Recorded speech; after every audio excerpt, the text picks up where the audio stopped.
Lors d'un débat télévisé mercredi sur les antennes de la télévision nationale, RTI 1, Assoa Adou a fustigé de scandaleux et honteux que le gouvernement refuse d'octroyer un passeport ordinaire à Laurent Gbagbo pour qu'il rentre au pays, après les mesures d'allègement de ses conditions de liberté provisoire par la Cour pénale internationale, CPI, en mai dernier.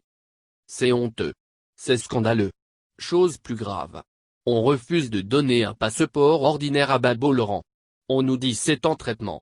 Combien de mois on met pour traiter la demande d'un passeport? Encore que Gbagbo n'avait même pas besoin de demander un passeport. Qui a livré Gbagbo à la CPI? C'est Monsieur Ouattara. C'est l'avion de Monsieur Ouattara qui a déposé Gbagbo à la CPI. Le même avion ne peut pas le ramener en Côte d'Ivoire? Il a besoin d'aller à l'ambassade de Côte d'Ivoire en Belgique pour demander un passeport? C'est un grand scandale, a-t-il dénoncé. Le cadre du Front populaire ivoirien, FPI, a rappelé les bienfaits de son mentor pour ses principaux adversaires lors qu'il était au pouvoir, notamment Henri Konan Bédié et Alassane Ouattara avant de prendre Adama Bictogo à témoin. Alors qu'est-ce que Gbagbo a fait, que ce soit pour Monsieur Ouattara, que ce soit pour Monsieur Bédié? Et je parle là, je prends Bictogo à témoin. Parce que je sais ce qu'il dit de bien de Gbagbo. Je le sais. On est en Côte d'Ivoire, nous avons des amis, nous avons des parents. Donc on sait ce que chacun dit. Le fait même que Gbagbo ait demandé un passeport est un scandale. Et toute la classe politique ivoirienne y compris le RHDP doit se trouver mal à l'aise. Mal à l'aise.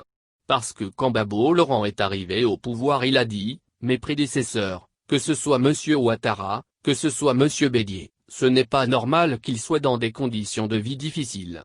Il a fait voter une loi qui leur permettait de percevoir de l'argent. Qui leur permettait d'être pris en charge.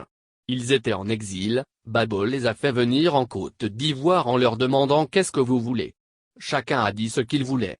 Gbagbo a rempli ses conditions. Et le même Gbagbo pour des circonstances vous le prenez vous le donnez, comme à l'époque de l'esclavage, aux Européens, allez-y le tuer. Heureusement il va bien, il ne meurt pas. On le juge, il est blanchi. Les gens disent tu peux aller cher toi.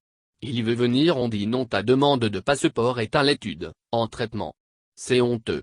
C'est scandaleux, a-t-il martelé. Il faut noter que, le thème principal du débat était autour de l'éligibilité d'Alassane Ouattara. Sur le plateau, le RHDP était représenté par Adjmani Kobenan et Adama Bictogo, le PDC par Mrice Kakou Gikaue et le FPI par Assoa Adou.